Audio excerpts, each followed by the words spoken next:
Hello, magandang araw po sa lahat. Ngayon mayroon tayong bagong mutya na ipapakita ko po sa inyo. Itong kakaibang mutya na aking nakukuha. Ayan po ang mutya natin na kakaibang mutya. Ayan po ay nakuha ko ito sa bukid, sa puno ng malaking kahoy na akasya. At yan po ay nakuha ko ito sa loob ng tuod ng akasya. At yung forma niya po ay tagusan na parang mata. Ayan o. Tagusan siya na parang mata na naipit sa loob o. Ayan. Yan o, yung kabila ito o. Yan. Yan ang kabila. At yan po ang kabila. Ito po ay maganda ito na hindi ka maliputan. O yung tinatawag na kung halimbawa may kalaban ka, kung ano mang oras na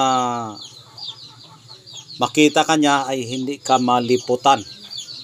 Hindi ka madaanan sa likod dahil madali kang makakakita sa iyong kalaban kapag mayroon kang ganitong mata na tagusan. Ayan. Oh. Ayan. Magkabilaan po sila. Kaya kapag harap at sa likod, yung mga kalaban mo ay hindi makalapit. Madali kang makailag kapag mayroon kang ganitong klaseng bato o mutya.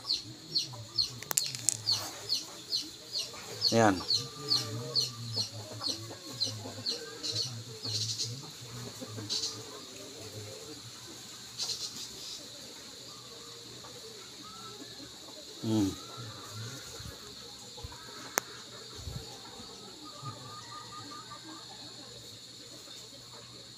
Yan.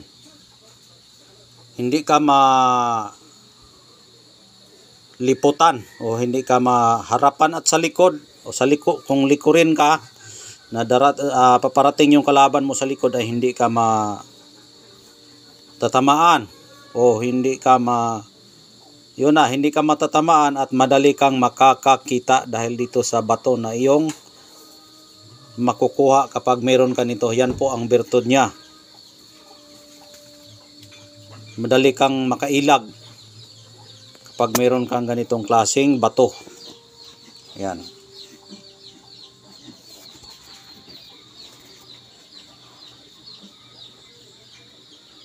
O yan, madali kang makailag. Yan, nagpapakita na siya. Baliktaran po yan o. Ayan. Tingnan nyo yung gitna, may mata o. Malakas po yung aura niya dahil nga ay malakas po yung bertud. Ayan o, nagpapakita na. Tingnan nyo sa gitna, may mata. O may kalimutaw. Dito rin, hindi mo makita ang kalimutaw niya. Ayan. Pero forma talaga niya ay parang mata. Ayan. Kabilaan po siya. Hulog. Ang gamit po nito, yun, hindi ka maliputan. Madali ka makailag kapag meron kang kalaban sa likod dahil dito. Makakita ka sa harapan at sa likuran. Dahil nga harapan at likod po yung kanyang bertud. Ayan o.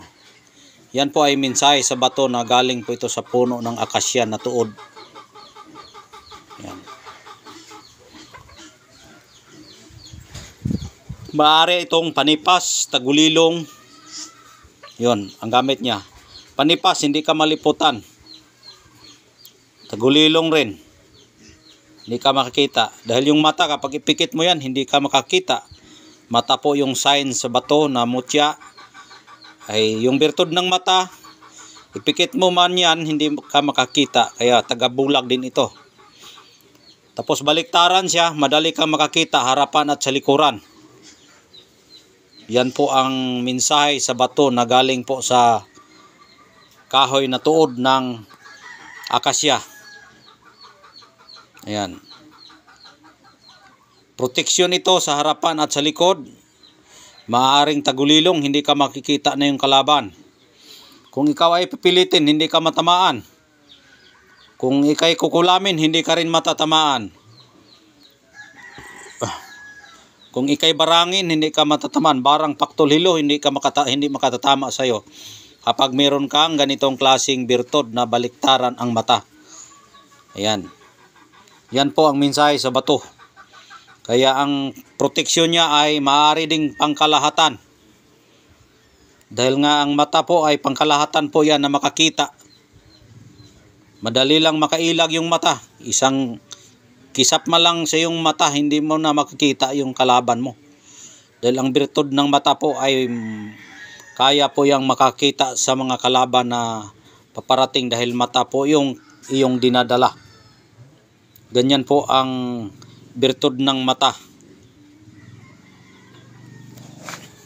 Napakalakas po yung aura niya. Minsan hindi matamaan ang ating video. Mag-ano siya, mag-blurred siya. Ayan o. Mata nag-ung-ung. Baliktaron po nimo, maupod, mata gaung-ung. Ayan, pangkalahatang proteksyon. Yung mata, madali ka makakita, madali ka makahanap ng pera. Hindi basta-basta matamaan yung mata dahil kapag ipikit mo yung mata, maaari ding ikay magiging tagulilong. Panipas, pangubol. Dahil bato na siya, may kabal.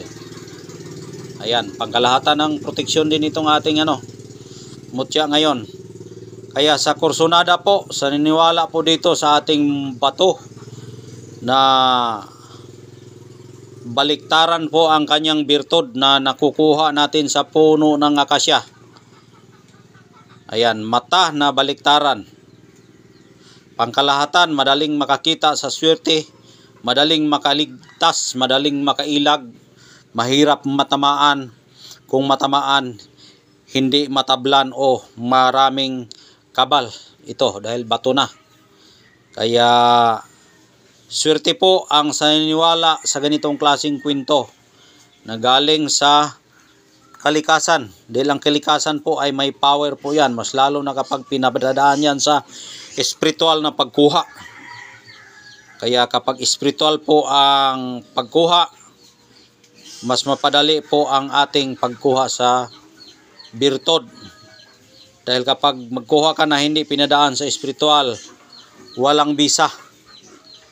Kaya ang espiritual po ay mensahe sa isang malakas na enerhiya ng kalikasan. Diyan mo makikita ang taglay ng kapangyarihan nila. Ayan po, at hanggang dito na lang dahil mataas na po yung oras natin. Maraming salamat po sa inyong panunood at sa walang sawang pagsubaybay sa aking channel. Kahit nga bihira lang ako makapag-vlog dahil nga sa sobrang busy sa ating paghahunting ng mutya. Dahil nga ang mutya ay mahirap makita, mahirap mahanap, mas lalo na kapag ipadaan sa espiritual na pagkilos. Mahirap dahil nga maghihintay pa tayo kung ano man ang susunod na mga diktasyon sa espiritu. Kaya minsan 2 weeks, 3 weeks o 1 week nga hindi tayo makapag-vlog. Pasensya na po dahil yan po ay nakasunod tayo sa espiritual na pagkilos sa mga mutya na pagkuha. Kaya hanggang dito na lang. Maraming salamat po at God bless po sa inyong lahat.